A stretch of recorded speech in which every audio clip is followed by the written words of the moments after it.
Kavita ji, Bharatiya Janata party के नेताओं को अपने पाप याद आ रहे हैं। रमन राज में राजधानी से 30 किलोमीटर दूर बंगोली बरौंडा में एक सवाल पूछने पर एक युवा को अधमरा होते तक मारा गया था। ये रमन राज का प्रशासनिक आतंकवाद था। भूपेश बघेल सरकार में तो प्रत्येक युवा का, और युवाओं का प्रदेश है छत्तीसगढ़, जिस प्रकार से रमन राज में लगातार सरकारी नौकरियों के अधिकार को बेचा गया आउटसोर्सिंग करके, 15 साल के सरकार में शिक्षा विभाग में एक भी नियमित शिक्षक के पद पर भर्ती किए हो तो बताएं। हमारी सरकार ने पहले 14,580 पद, उसके बाद अभी 12,500 पद में फिर भर्ती प्रक्रिया चल रही है।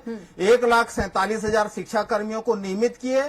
तमाम विभागों में अनुकंपा नियुक्ति की जो बाध्यता थी, 10% की सीलिंग थी, उसको भी खत्म किया।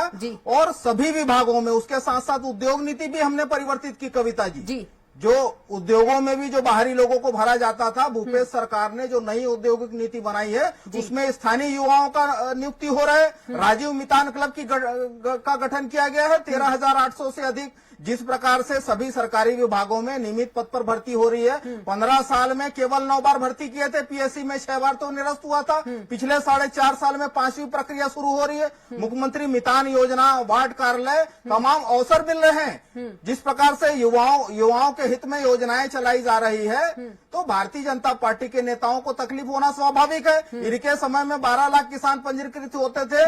आज समर्थन मूल्य में धान बेचने के लिए और राजीव गांधी किसान न्याय योजना में बिना भेदभाव के जो 9,000 रुपए प्रति एकड़, जिनका जितना रकबा उनकी उतनी हिस्सेदारी, 26,04,000 किसानों का पंजीयन हुआ है, डबल से ज्यादा। तेंदुपत्ता संग्राहकों की संख्या जो होती थी आज 14 लाख के पार है। वनोपजों का संग्रहण 600 गुना बढ़ा है। तो छत्तीसगढ़ में हर क्षेत्र में रोजगार के अवसर मिले। युवाओं से ठगी का काम तो भाजपा सरकार ने किया। प्रत्येक आदिवासी परिवार से एक सदस्य को नौकरी देने का वादा किया था। 15 साल सरकार में रहते इनको याद नहीं आया। 10 लीटर दूध देने वाली जर्सी गाय देने का वादा था, इनको याद नहीं आया। इनके समय में तो सितंबर 2022 का आंकड़ा है कविता जी, 22.2% था बेरोजगारी दर छत्तीसगढ़ में, जो पिछले 1 साल से 1% से भी कम है। पूरे देश में सबसे कम बेरोजगारी दर कहीं है वो छत्तीसगढ़ में है। छत्तीसगढ़ के युवाओं में उत्साह है। भूपेश सरकार पर लगातार भरोसा बढ़ रहा है। तो भारतीय जनता पार्टी के मुद्दाविहीन नेता अनर्गल बयानबाजी कर रहे हैं।